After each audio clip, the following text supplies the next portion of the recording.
Hi, my name is Beth Hiley here for Board Game Geek at SPIEL 2018. I'm sitting down with Craig Taylor from Jordan Draper Games. Welcome. Hi, nice to meet you. And you've brought us, I am such a sucker for all things maps, but particularly subway maps. Sure. I wish I could show you this stairwell in our old house that is just filled with subway maps. So who else is going to be very excited to check out Tokyo Metro, which the board is one giant subway map? Well, sure. Hopefully we can add this to your wall. I hope so. I know, right? Yeah. I'm just sitting here already like, I think I need to get this just for the map. Sure. All right, what are we trying to accomplish in Tokyo Metro? So Tokyo Metro is an economy game that plays 1 to 5 players, and it runs 90 minutes to 2 hours. It's the richest player at the end wins, so it kind of robs from the train game scoring mechanism. So it's not just cash, it's also the value of your shares. So we're going to acquire these shares over the course of the game that represent interests in the various trains that will run across the subway map. It's quite unique in that it's a train game with a fixed layout. Normally train games involve you building the map. Yeah. With this, it honours the Tokyo Metro map. Right, yeah, this is the real thing. Sure. And it also, the other sort of unique feature is that the trains will, if you'll do the honours, traverse the board. Yes. So, how do you get the most money? You get the money two ways. You either own stations that trains go through, or you own the trains that go through the most stations. So when a train, in between rounds, passes through stations, that's when the various stakeholders get paid. So, and there's some varying payouts depending if there's a partnership. So if you have interest in the train company and you own the station, then all the money goes in the company, which sounds great. It's a lot of money. But if it's, sorry about that, if it's your station and my company, then the split, you actually get cash on hand, and my money will go into the company. Cash on hand is key, and this money is tight. So although you think having bigger payouts in the company is a big good thing, it gives you less money to buy the shares, which then means you'll get less payout at the end of the game. That's a train game piece. And the interesting thing about this is the activities are primarily driven by the conventional worker placement mechanism, which I think is off camera down here. So I'll pick up. Here, so, hang on. Thank you so much. Earthquake. We have those occasionally.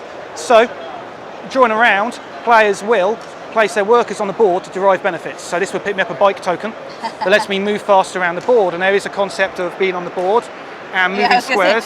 These really adorable, and that actually is like a nice little gold sparkly. Indeed, yeah. There's 5 colours in there.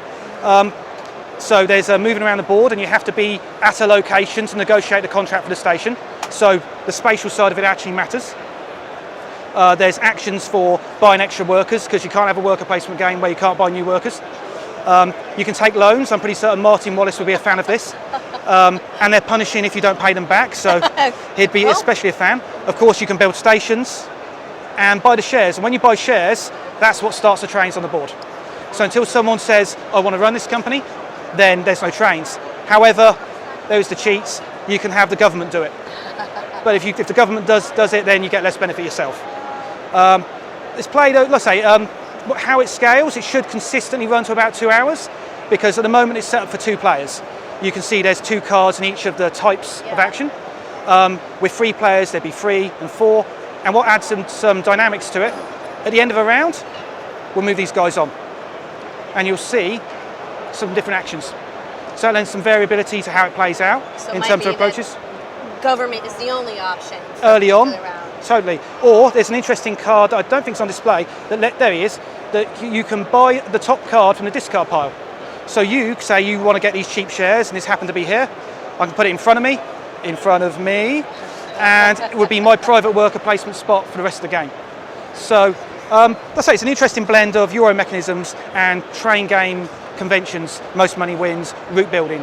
What was the inspiration for choosing Tokyo? I mean, obviously there's a number of famous subway systems. Well, I can only speak for Jordan, as I'm not Jordan. He's spent a lot of time out in Tokyo and Japan for the last 2 years. So he did about 6 months there this year, and I think he did some time the year before.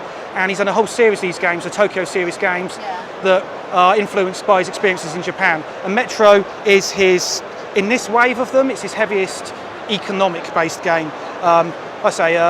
Next year there's some other stuff coming down the line as well, based on the fish market, for instance, in a similar sort of weight category.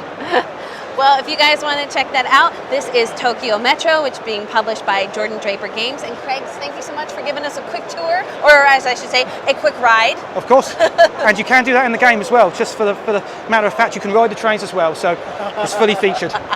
Thank you again. Thank you so much for having us.